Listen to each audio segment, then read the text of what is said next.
حضرت براء ابن عازب رضی اللہ عنہ سے روایت ہے کہ پیغمبر صلی اللہ علیہ وآلہ وسلم نے فرمایا کہ جب ایمان والے سے قبر میں سوال کیا جاتا ہے تو وہ شہادت دیتا ہے کہ اللہ کے سوا کوئی معبود نہیں اور محمد صلی اللہ علیہ وآلہ وسلم اللہ کے رسول ہیں، تو یہی مطلب ہے اس آیت کا جو اللہ تعالیٰ نے فرمایا یثبت اللہ الذین آمنوا، اللہ رب العزت ایمان والوں کو جمع دیتا ہے بالقول الثابت، کلمہ شہادت کے ذریعے، فی الحیات الدنیا وفی الآخرہ، دنیا کی زندگی میں بھی اور آخرت میں، یعنی آخرت میں اللہ رب العزت ایمان والوں کو جمع دیتا ہے، یعنی اسے اللہ رب العزت اس چیز کے لیے ہمت، توفیق، مدد اور نصرت عطا کرتا ہے کہ وہ قبر میں سوال کا جواب دے سکے، ثابت قدم رہ سکے۔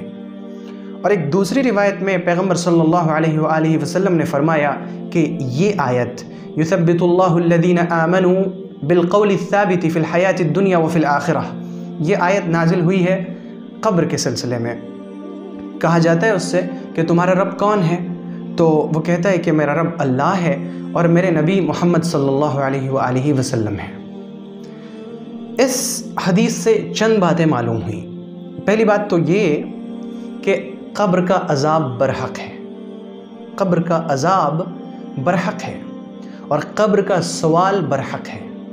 قبر کے سوال کو ہم میں سے کسی نے بھی نہیں دیکھا، ہم نے نہیں دیکھا کہ جب قبر میں کسی میت کو رکھ دیا جاتا ہے تو پھر اس کے پاس فرشتے آتے ہیں اور اس سے سوال کیا جاتا ہے کہ تمہارا رب کون ہے، محمد صلی اللہ علیہ وآلہ وسلم کون ہے، تمہارا دین کیا ہے۔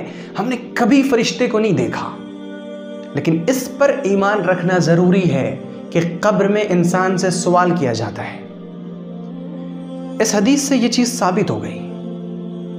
اب یہاں پر ایک معاملہ یہ ہے کہ وہ لوگ جن کی قبریں نہیں ہوتی ان سے سوال کیسے کیا جائے گا؟ وہ لوگ جو سمندر میں جن کا انتقال ہوا اور ان کی لاش کو سمندر میں ڈال دیا گیا، یا وہ لوگ جن کو کسی جانور نے کھا لیا، یا وہ لوگ جو آگ میں جل کر راکھ ہو گئے، وہ لوگ جن کی قبر نہیں بن سکی، ان سے سوال کیسے ہوگا؟ اس کا پہلا جواب تو یہ ہے کہ قبر کا مطلب زمین میں کھودا ہوا گڑھا نہیں ہے، بلکہ قبر کا مطلب ہے انسان کے موت کے بعد کی زندگی۔ انسان کی موت آ گئی، اب جو موت کے بعد ایک زندگی شروع ہوتی ہے، آخرت کی زندگی، اس زندگی میں سوال ہوتے ہیں، اور سوال روح سے بھی کیا جا سکتا ہے۔ اور اس کی دلیل یہ ہے کہ اگر کوئی شخص مر جائے اور اس کی لاش نہ دفنائی جائے، نہ جلائی جائے، نہ کسی طرح سے اسے ضائع کیا جائے، بلکہ اسے بند کر کے کیمیکلز کے ذریعے رکھا جائے کہ ہم اسے محفوظ رکھیں گے، تو بظاہر ہم نہیں دیکھتے ہیں کہ اس کو عذاب ہو رہا ہے یا اسے سزا مل رہی ہے یا اسے جنت میں ڈالا گیا یا اسے جہنم میں ڈالا گیا، کیونکہ یہ سارے معاملات روح کے ساتھ ہوتے ہیں۔ تو جب انسان مرتا ہے، موت کے بعد کی جو زندگی ہے، اس زندگی میں اس کی روح سے سوالات ہوتے ہیں، اس کے جسم سے کوئی مطلب نہیں۔ اللہ رب العزت قادر ہے، اور قادر ہر طرح سے سوال کر سکتا ہے۔ کوئی ضرورت نہیں کہ اللہ رب العزت روح کو کوئی اور جسم عطا کرے پھر سوال و جواب کرے، اس کی کوئی ضرورت نہیں۔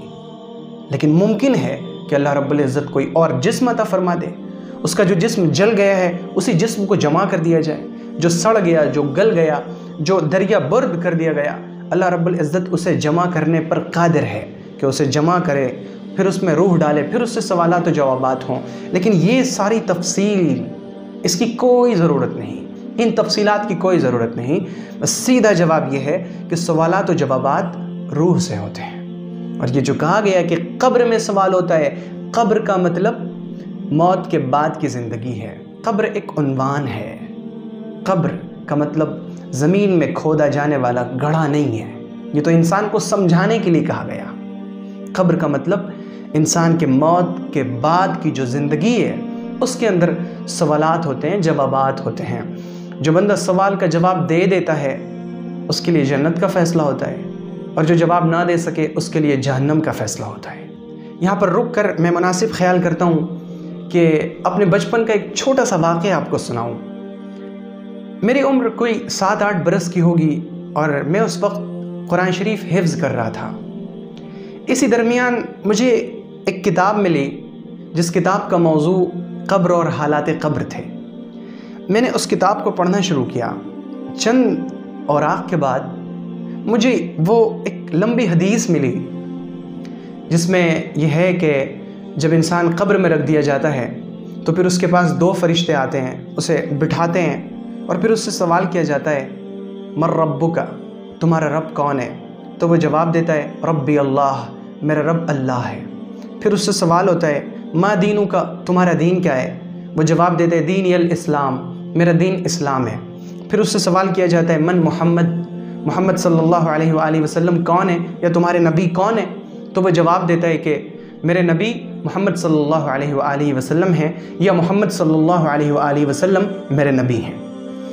تو میں نے اس کم سنی میں، اس کم عمری میں جب یہ حدیث پڑھی تو اسے پڑھتے ہی میں گھبرا گیا۔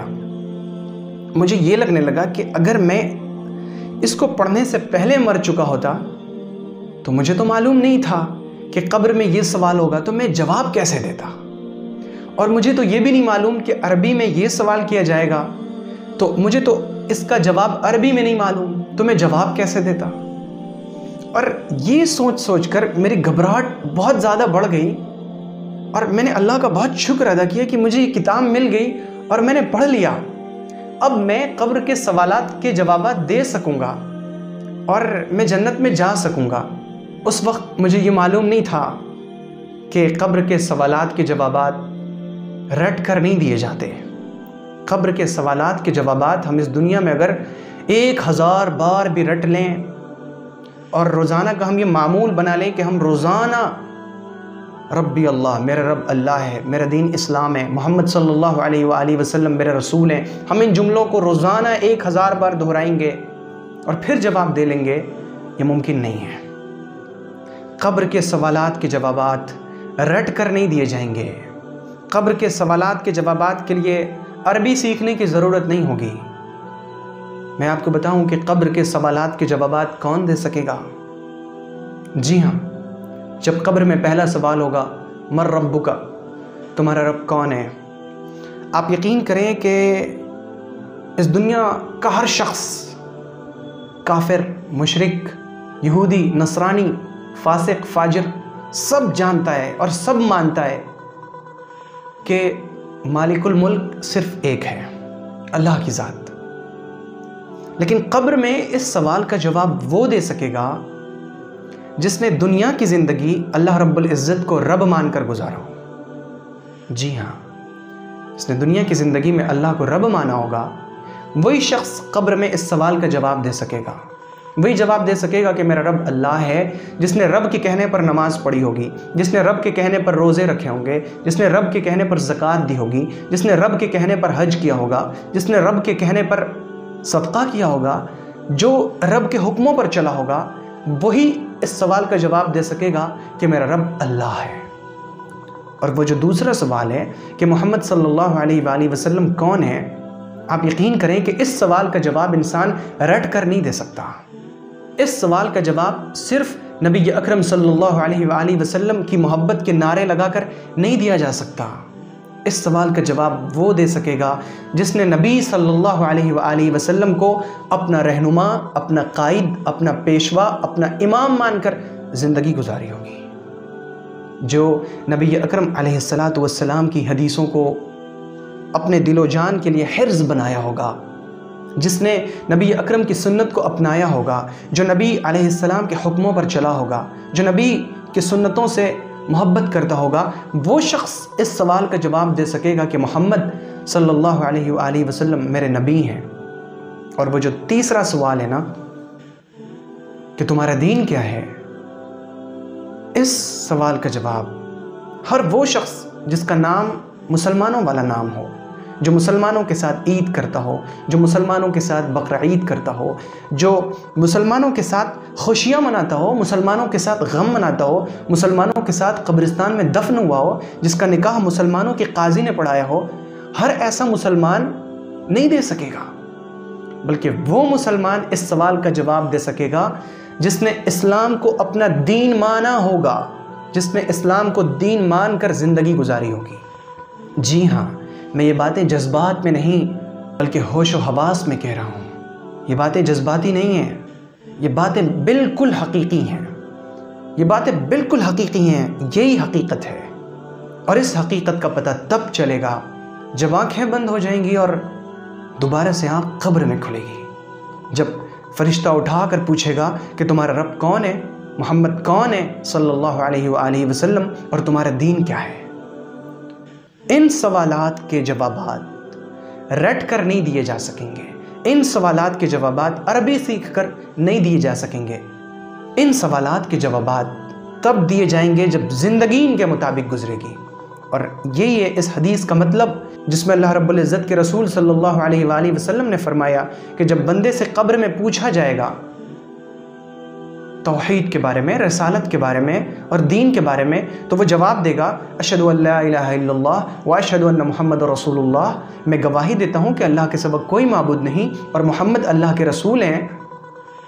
یہ وہ شخص ہوگا جو ایمان والا ہوگا، یہ وہ شخص ہوگا جو دنیا میں ثابت قدم رہا ہوگا، تو اللہ رب العزت اسے آخرت میں، یعنی آخرت کی جو پہلی منزل ہے قبر میں، ثابت قدم رکھیں گے اور وہ جواب دے سکے گا۔ تو اس حدیث میں ہمارے لیے سیکھ ہے، ہمارے لیے سمجھ ہے، ہمارے لیے عبرت ہے کہ آخرت کی زندگی میں ثابت قدم وہی رہے گا جو اس دنیا میں ثابت قدم رہا ہو، جو اس دنیا میں اللہ کو رب مان کر، نبی صلی اللہ علیہ وسلم کو رسول مان کر، اسلام کو دین مان کر اپنی زندگی گزارتا ہو، وہی آخرت کی زندگی میں ثابت قدم رہ سکے گا۔ اللہ رب العزت ہم سب کو اس دنیا کی زندگی میں ثابت قدم رکھے اور اللہ رب العزت ہمیں ایمان و سنت پر موت نصیب فرمائے۔ اگر آپ کو یہ ویڈیو پسند آئی ہو تو ویڈیو کو لائک کریں اور شیئر کریں، اور چینل کو سبسکرائب کرنا ہرگز نہ بھولیں۔